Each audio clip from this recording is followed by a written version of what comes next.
so I apologize if this is loud, but I have to test this. Is it coming on now? Just now? I'm really glad to tell you. I thought I had just got old right then, because I could tell that it wasn't as loud as normal, and I thought either I just lost part of my hearing this afternoon. There it goes. I thought either I had just lost part of my hearing or that's not on. I wanted to stop Dad and just say, hit that microphone, see if it's working. And so if you are listening or we're on the internet, then you missed all of that audio, I believe. But welcome to our Bible study here at the Salina Church of Christ. Tonight, like I said last week, of course, there were a lot of people who weren't in here last week because you had the other Bible study in order to make it to the basketball game. But I made the point last week that I thought that this Bible study book had missed the point a little bit, in that we missed a lot of the real Sunday school lesson aspect of it, the Sunday school catch-up, but we haven't really looked at a lot of those stories from the Sunday school lesson aspect, and so I want to change that up a little bit. We're going to take a little bit of time away from the Sunday school catch-up material and just look at the book of Daniel and look at the Sunday school lessons from that and the application of those different events and so forth, because the stories are really what make them memorable. And you think back, we'll look at this one or two this evening, but it's those stories that help those main points resonate. It's the remembering the story about Daniel and the lion's den that reminds us that we need to pray and that God's number one. The stories are what drive those points home. So I want to look at those stories. And we got into Daniel chapter 1 last week. We're introduced to four men that we call Daniel, Shadrach, Meshach, and Abednego, which is Daniel's Hebrew names and their Babylonian names. But these four were brought in, among others, as the choice or the select or prime young people from Judah, and they were brought to Babylon in order to teach them their ways so that they would one day be able to serve in diplomatic ways if capable. And so we'll get into Daniel chapter 1, starting in verse number 8, is where we'll read here in a minute. But I want somebody, we're going to look at the Sunday school version of it. And so just to try some new way to force people to participate, somebody else give me the condensed Sunday school version of what's going to take place in Daniel chapter 1, with Daniel purposing in his heart or making up his mind not to defile himself with the king's choice food. Somebody give me what takes place, Sunday school version. And as we do these, we might get into some of these where our Sunday school version is a little bit different, maybe not as intense as what the real version is. But who can give me a Sunday school version without having to read it? Anybody? Purposed in his heart not to defile himself with the king's choice food. The rest of the story, this forcing people to participate thing just not going to work. What would it take? Okay, so I'll summarize this one. Anybody, raise your hand if you'll be able to get Daniel in the lion's den.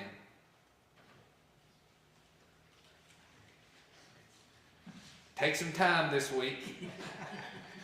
So somebody next week will be able to tell us about, Shadrach, Meshach, and Abednego, flaming fiery furnace. Anybody know that one? That can, Sunday school, like 35 seconds is all it takes to summarize these things. Somebody get Shadrach, Meshach, and Abednego for next week. Alright, so Sunday school version. We'll just condense this thing that takes place in Daniel chapter 1.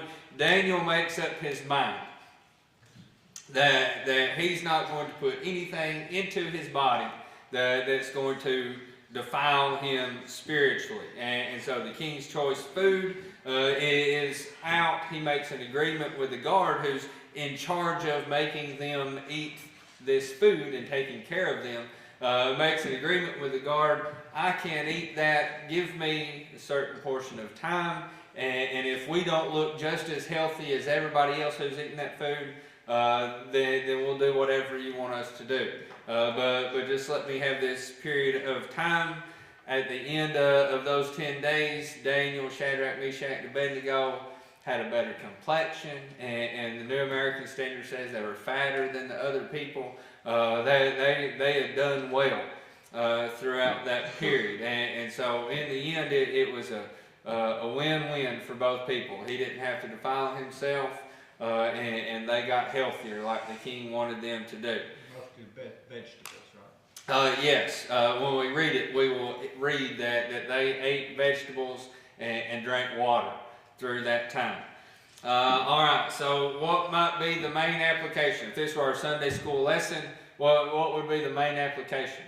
Especially if we're talking to young people in Sunday school class. I'll give you a hint, it's probably verse number 8 if I were teaching the class. Well, drinking, don't defile your body or your mind, or So don't defile your body or mind. Also, so alcoholic beverage or whatever it is that's not healthy. Okay. Anybody else? I think with this text, then especially we're talking about young people, that he purposed in his heart, that he made up his mind. He planned ahead of time that when this situation comes, I'm not going to get involved in it. So it's a lot about maybe preparation.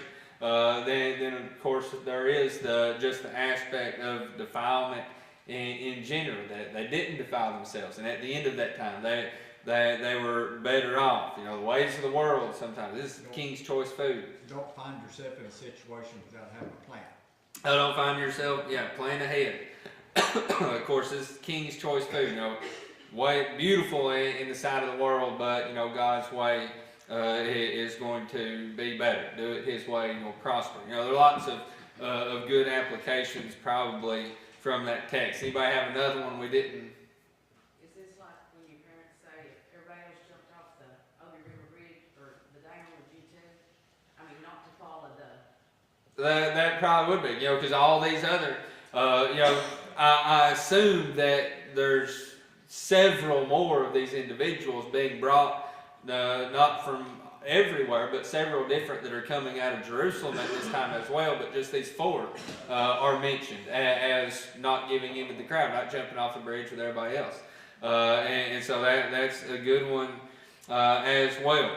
All right, so let's go ahead and read just first off, now verse number 8, making up his mind or purposing in his heart. Some translation, that's my favorite one, purposed in his heart, not to defile himself.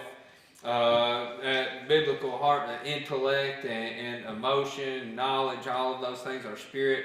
He made that decision within him that he was going to stay pure in regards to these things. And so beginning then in verse number 9, now God granted Daniel favor and compassion in the sight of the commander and the officials, like the life of Joseph. The commander of the officials said to Daniel, I am afraid of my lord the king, who has appointed your food and your drink. For why should he see your face looking more haggard than the youths who are of your own age? Then you would make me forfeit my head to the king. But Daniel said to the overseer, who commander of the officials had appointed over Daniel, Hananiah, Mishael, and Azariah, please test your servants for 10 days, and let us be given some vegetables to eat and water to drink. Then let our appearance be observed in your presence and in the appearance of the youths who are eating the king's choice food, and deal with your servants according to what you see. So he listened to them in this matter and tested them for 10 days. And at the end of 10 days, their appearance seemed better, and they were fatter than all the youths who had been eating the king's choice food. So the overseer continued to withhold their choice food and the wine they were to drink, and kept giving them vegetables. And we will stop right there. So pretty well covered the majority of that. The overseer, of course, was afraid for his own life in this situation, but was willing to go along with them having this different diet. And remember, the whole purpose of these young men and ladies too, I assume, coming there was for them to be groomed for this leadership, diplomatic type role. And so they wanted to take care of those people, just like in the book of Esther, when the young ladies were coming in to be selected as a bride, they beautified those women. They prepared those women. And so they're grooming these young men to be the type of people that they want them to be. And they want them to be healthy, and they want them to be strong, as well as, mentally strong and able to do their job. And so Daniel and his 3 friends don't want to eat the king's choice food. And it is in some way going to...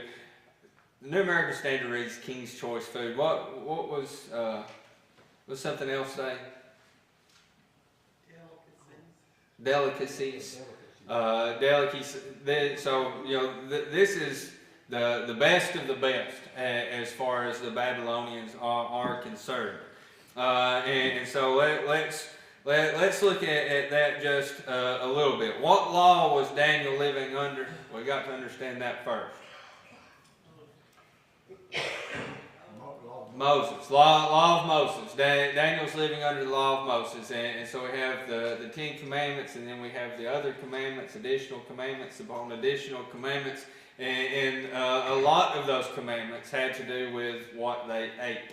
And so that's important for us to keep in mind, that Daniel is living under a system of religion that would define what he was allowed and wasn't allowed to eat. And so... Could have been pork in the diet. Let me get there. That's true. It could have been pork as a diet. But so they eat, throughout this period, they eat only vegetables and drink water. And so, is it about diet? Probably not. For us, it's not about diet. And it's not necessarily about eating anything other than vegetables and drinking water. I've always been curious, maybe because of this text, not from a religious standpoint, but just from a health standpoint, maybe we would be more healthy if we just ate the way that God told them to eat back in the Old Testament. Of course, we know some of those things were dangerous, and modern things have made them not as dangerous.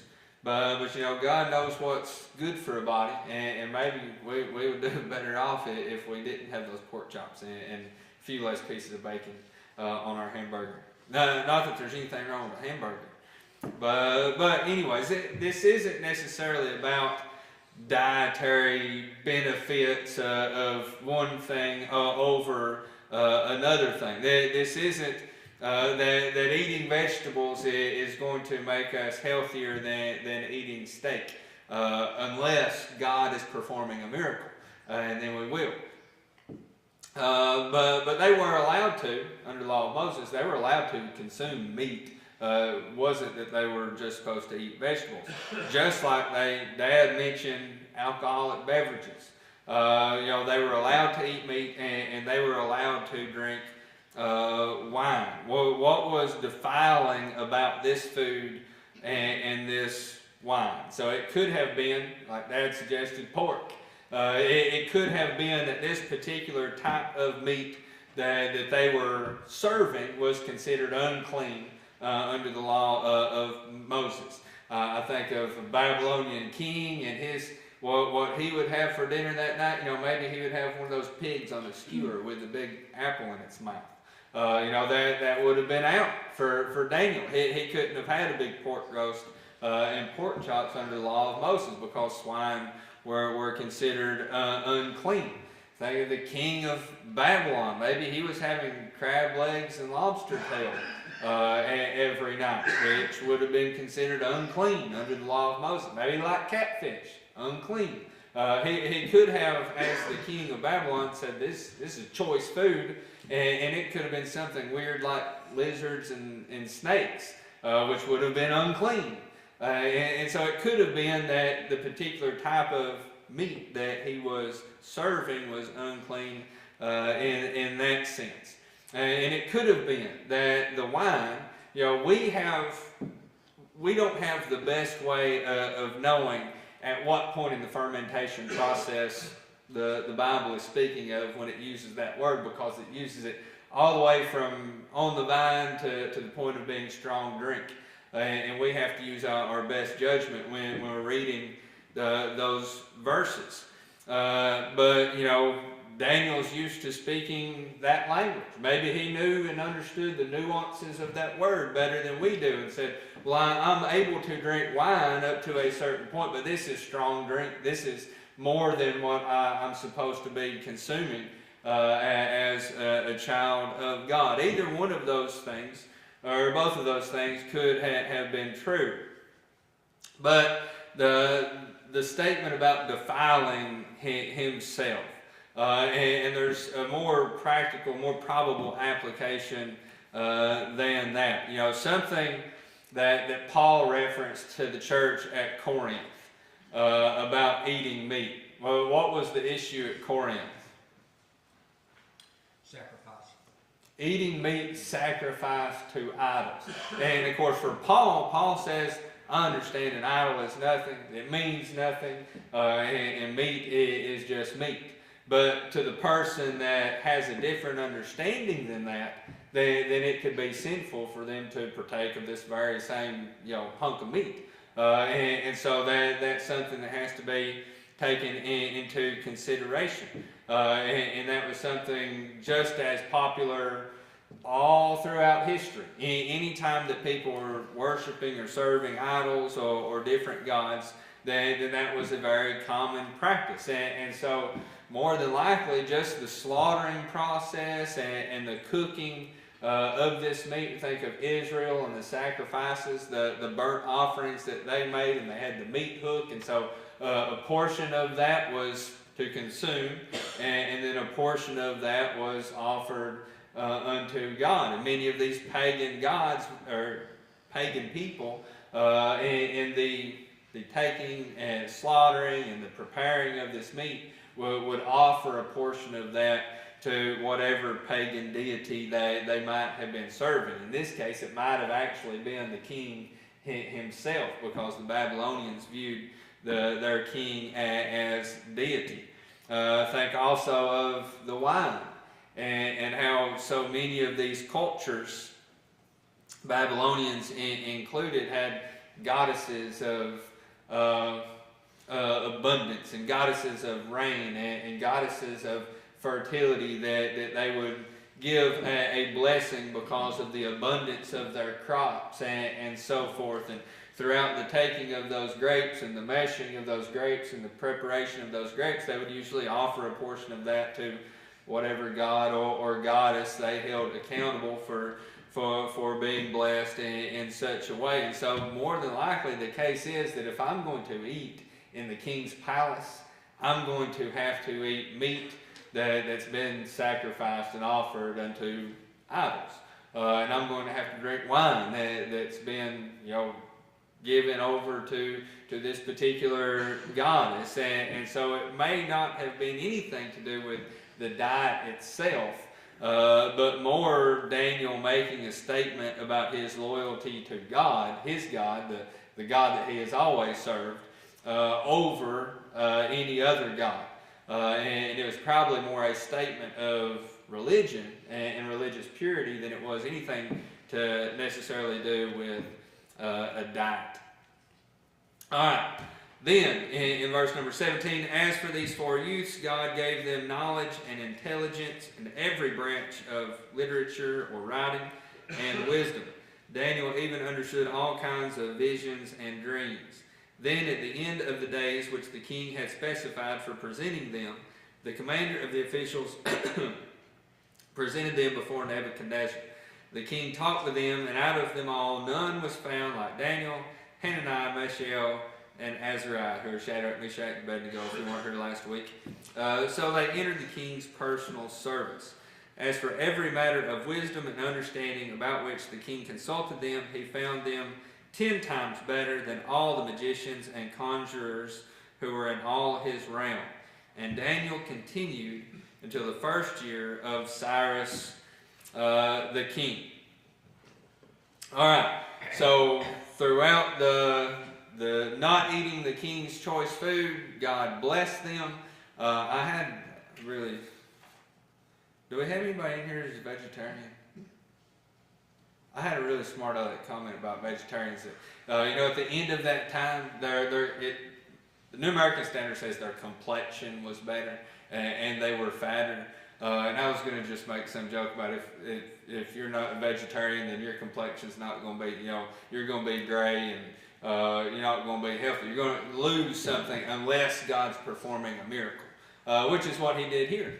He performed through natural means, maybe, but he performed a miracle in them getting more nutrition and everything out of just those vegetables. And not that vegetables are bad, but we got to have a well-balanced diet. And they didn't have that. They did without some things and still were better off at the end because God was on their side. And so much so that they were better than everybody else. And I don't know if you've ever really noticed it before. What was the end? Somebody read verse number 21. Daniel continued until the first year of Cyrus the king. It's a summation of Daniel's whole life in the first chapter. I never realized that. It starts with this. It gives this example of the purposing in his heart not to defile himself, and then it goes at the end of the chapter, and he lived all the way up until the time of King Cyrus. Maybe it's about his diet. I don't know. Maybe it's just telling us he lived a long time as a result of that, because it doesn't change that they ever, or say that they ever got to change what they ate. Maybe they just ate that forever. But it really just kind of summarizes his entire life and how they prosper, that they are selected, those four, because they're the best four of all of them, and how then they continue to prosper after that. And even Daniel being able to interpret those visions and dreams. And then it says the end. And then it starts chapter 2. It says, but wait, there's more. And goes back into, during all of that time that we summarized into one chapter, here's something else that took place. And so the second Sunday school lesson is King Nebuchadnezzar's dream. Who can, his first dream, who can give me the Sunday school summarized, condensed, 30-second version? Writing on the wall? Or was that next one? No, that's the last one. That's the last one. That's weeks away. Nebuchadnezzar's dream. He has a dream. I'll start out. He has a dream, and it troubles him to the point where he can't sleep. It's the first verse is what that said, where you read that. Now what takes place?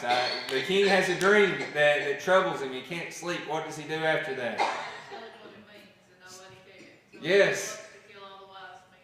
Yes, he wants somebody to tell him what this dream means, and nobody can. So he's going to kill all of the wise men. Who does all of the wise men include? Daniel. What does Daniel not want to do? Die. So what does Daniel do? He goes and tells Shadrach, Meshach, and Abednego, let's pray about this and see if God will help us out. And so what does God do? Tells him what the dream is. Everything's better for them. That's our 30-second summary of what takes place. We're not going to read the whole thing because this takes place.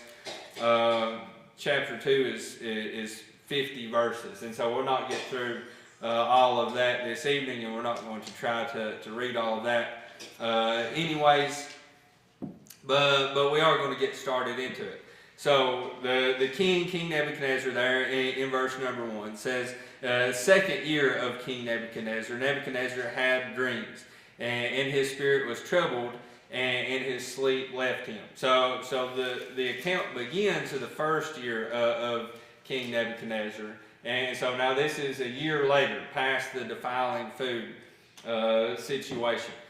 King Nebuchadnezzar has a dream, and his spirit was troubled to the point where his sleep left him. He couldn't sleep at night. Then the king gave orders to call in the magicians, the conjurers, the sorcerers, and the Chaldeans to tell the king his dream. So they came in and stood before the king. The king said to them, I had a dream, and my spirit is anxious to understand the dream. What's the natural thing that the Chaldeans would say? If someone called you and said, I need this dream interpreted, what would you say?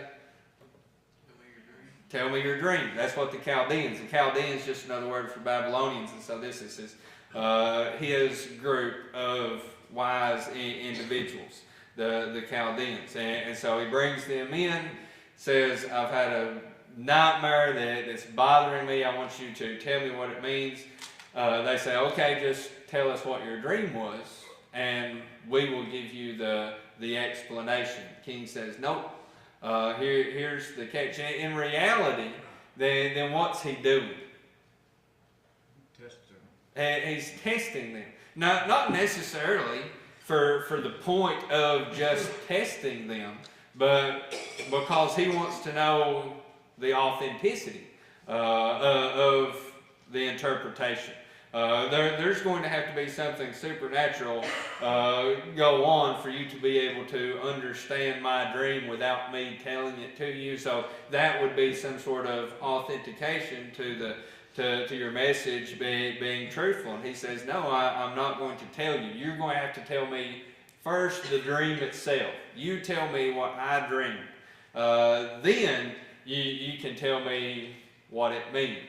And if you do that, let's see, down in verse number, let's see.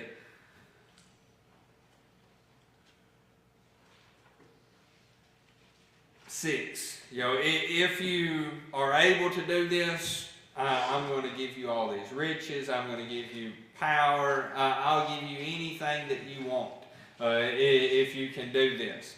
Well, what are they going to receive if they can't do it? Death. Up in verse number 5. You will be torn limb from limb. If you can't do it, if you can't tell me what my dream is, then I'm going to rip your arms and legs off. It is the deal. And so they go back and forth throughout the next several verses. In essence, the magicians, the conjurers, the Chaldeans saying, just tell us your dream and we'll tell you the interpretation. And the king saying, no, you're going to tell me both of them or I'm going to have you killed. And so eventually they have to admit nobody can do that. No one can see your dream other than on down in verse number 11. Nobody could declare that except for the gods whose dwelling places not with mortal flesh. Now, nobody can see into your dream. No human being has the ability to do that, and so the king puts out the order. Down in verse number 13, that all of the wise men, all of the magicians, all of the conjurers, all of these people are going to be put to death. And that seems like it certainly is a very severe punishment for something that most mortal people wouldn't be able to do. But we have to think back into that culture and what was the purpose of these people? What was the purpose of the wise men? What was the purpose of the sorcerers of Pharaoh's day? Why were they around? For wisdom, just as, well, should you invest in this business wisdom? What type of wisdom? Supernatural wisdom. We're in touch with the supernatural realms. We're in touch with the gods, and so we can give you this supernatural knowledge, and we can fill you in on these mysteries, and we can do all of these things, even perform miraculous things and tricks. That's why they're referred to as sorcerers and magicians, and it was all just to try to touch into the mystical. And so if they're unable to do that, then what purpose do they serve? None. So the king is really coming to the understanding, well, if you can't reveal to me, if you can't do what it is that I keep you around to do, then you're really not serving a purpose. And so he's going to have them all put to death. Daniel gets the news because they seek out, it says specifically, they seek out Daniel and his friends to kill them in verse number 13 because they're a part of this bigger group known as the Chaldeans or the wise men. And so when they come to take Daniel, verse number 15, he asks the king's commander, what's going on? Why are you coming and trying to kill us? The king's commander fills him in on what's taking place. And Daniel, verse number 16, so Daniel went in and requested of the king that he would give him time in order that he might declare the interpretation to the king. And so Daniel gets the news and he goes straight to the king himself. Daniel may not have heard obviously any of this up until this point. And the first thing that he does is that he goes and he speaks with the king. He says, King, just let me have a little time. Now what were the other individuals capable of doing? Nothing. Because they knew realistically what had their God ever revealed to them in the past. Nothing. They never received revelation. They had never seen their God perform miracles because in reality their God was a figment of their imagination. Daniel, on the other hand, goes to the king and says, well, this seems like a pretty impossible thing, but I know my God is real. Give me some time. Daniel goes, verse number 17, tells his friends about the matter so that they might request compassion from the God of heaven concerning this mystery, so that Daniel and his friends would not be destroyed with the rest of the wise men in Babylon. If you take all this and back up, what was Daniel able to do? Interpret dreams. Do we know that Daniel was able to interpret a dream ever before this? No. It seems as if maybe he's never done that before. That he asked for permission and then he goes to his friends and says, hey guys, we need to pray that God will tell me what this dream is and then be able to interpret it. He goes and prays to God for the impossible. It may be impossible. Nobody else can do it, but with God, then maybe it just might happen. And so God reveals it, and we'll just end right there. And we'll just hit, well, we could probably actually we'll have to go all the way through the whole dream. So that's where we'll pick up next week, about verse 19-ish.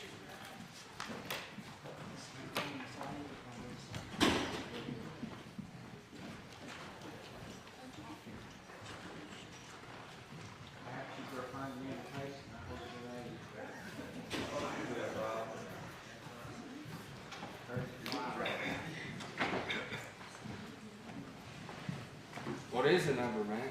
538.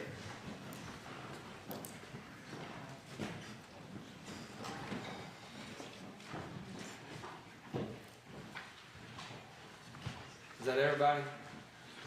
All right, number 538 will be our psalm encouragement. In just a moment, our Sunday school lesson in here tonight, our Wednesday night Sunday school lesson, was there at the end about Daniel and King Nebuchadnezzar and having a troubling dream, and Daniel going and praying to God for the ability to know the king's dream and then to interpret that dream. And he and Shadrach and Meshach and Abednego go and pray to God as if their life depended on it, because it did.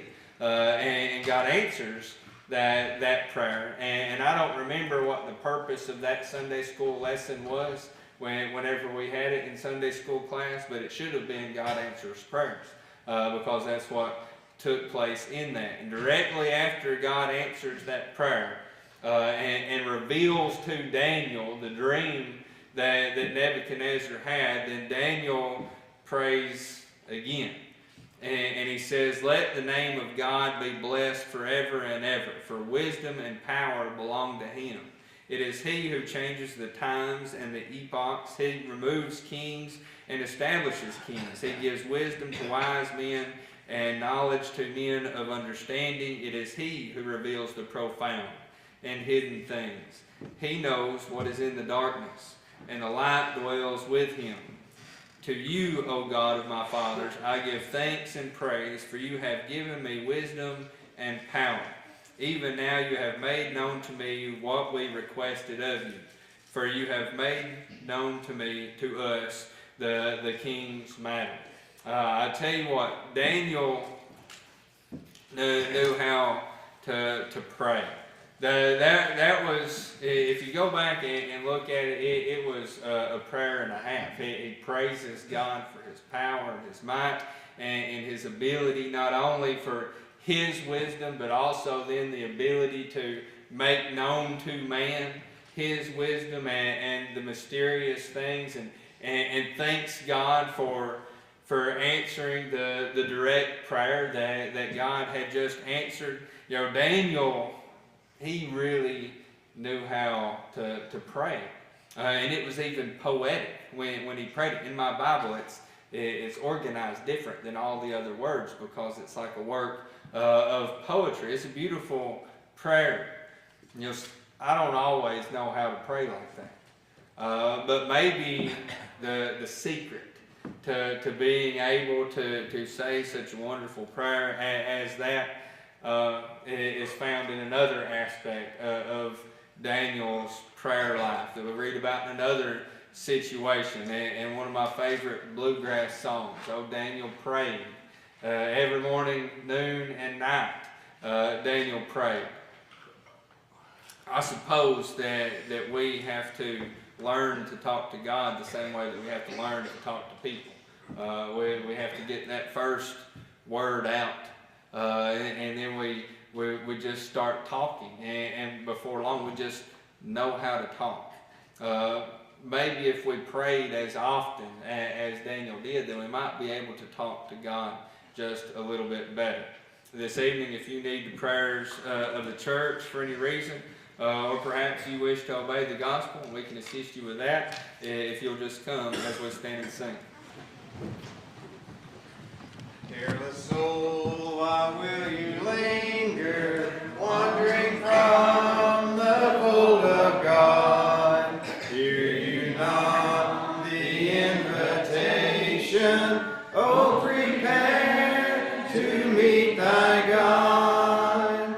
Careless soul, oh, heed the warning, for your life will soon be gone.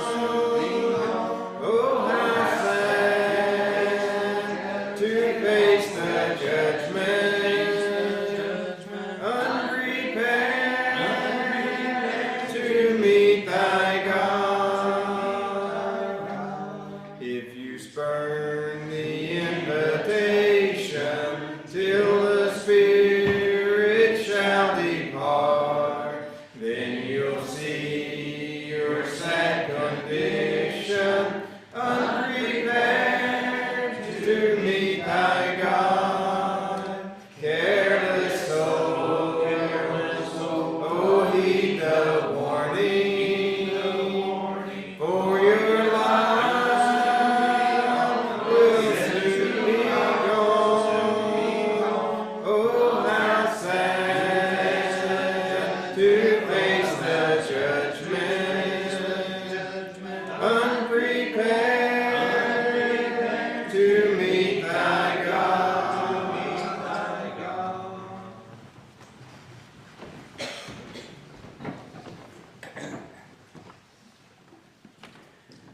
First, I'd like to say how much we appreciate the presence of everyone, and hope you'll come back and be with us the next time we assemble, which will be Sunday morning at 9 for Bible study and worship at 10.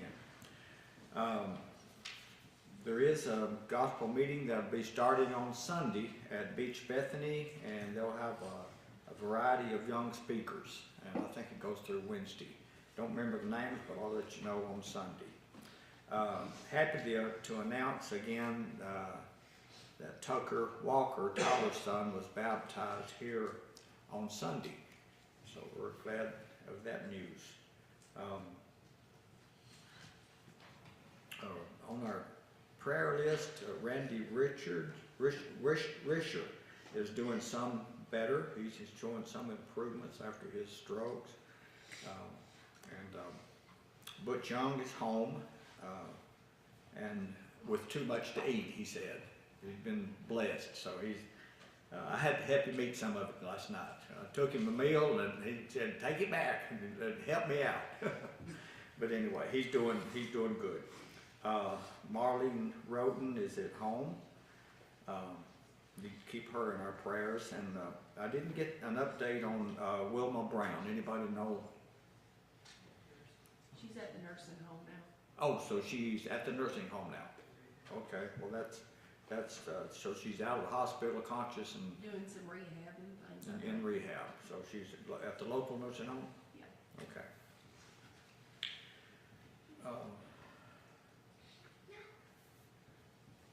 And of course, once again, we extend our sympathy to the family of Randy Gross. And at this point, visitation is taking place in Lebanon, where he attended church down there. And tomorrow at Upton Hay Funeral Home, visitation will be from 10 a.m. until 9 p.m. Then the funeral will be at 1 o'clock on Friday, with visitation starting at 8 a.m. And we will be providing a meal in Bob for the family, and there's a sign-up sheet right down here. And also, if some of the young people and energetic people can go out and help set up the tables, we would appreciate that after we dismiss.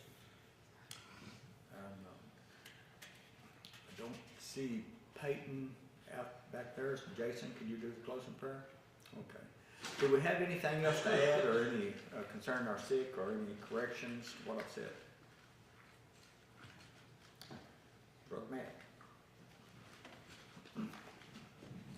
And we still have this pair of glasses that were found in Bob. And I think I may take them back out to Bob, because evidently it might have been somebody who was there for an event. And the paper is down here for the meal. If you're gonna bring something. 585 will be our last song. Soldiers of Christ arise. 585, we have 58 present. Let's stand as we prepare to depart.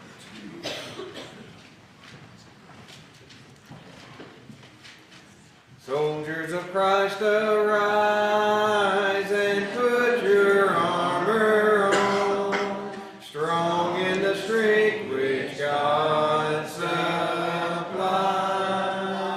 strong in the strength which God supplies through His beloved Son, strong in the Lord of hosts and in His mighty power, who in the strength of Jesus trusts, who in the strength of Jesus trusts is more than conqueror, that having all things done and all your conflicts past, you may overcome through Christ alone. You may overcome through Christ alone and stand entire at last. Bow with me. Our Father in heaven, thank you for this beautiful day we've had, Father, and thank you for each and every one here tonight and the health that allows us all to be here, Father. We ask you to be with the Gross family and many more families lost loved ones this time, and be with all the weak, sick, and struggling. In Jesus' name we pray to you. Amen.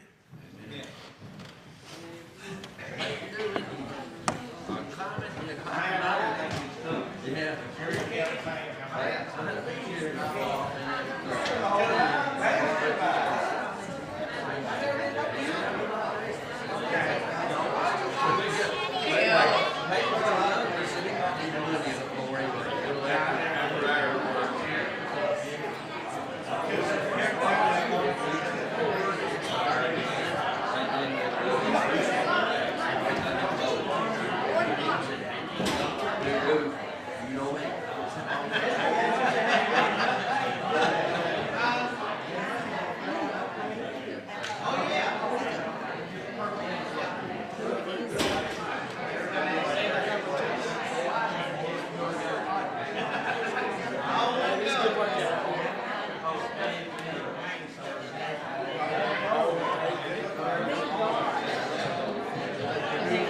the only thing that we saw that Water.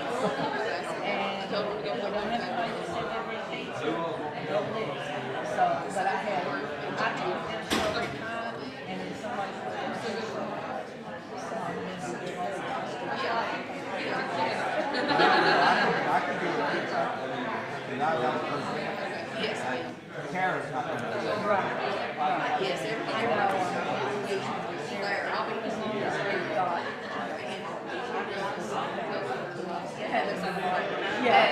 Well, I was gonna tell Kelly that I don't know that, we don't know, we need 4 gallons of milk, tea, and fruit. I just added her 2 4 cases of water out there. So we don't need water, so Kelly, we don't need water. Yeah. And we probably only get, people just get cold in, cause Emma and Renee. Oh, she did it last that's night. what they both. Oh, Lord. I know Nancy kind of, I don't know, he goes to bring it in. That's what she said. Yeah, well. But I will, Oh, Tater. I forgot. I will tell her no water. No water. no, somebody. But we got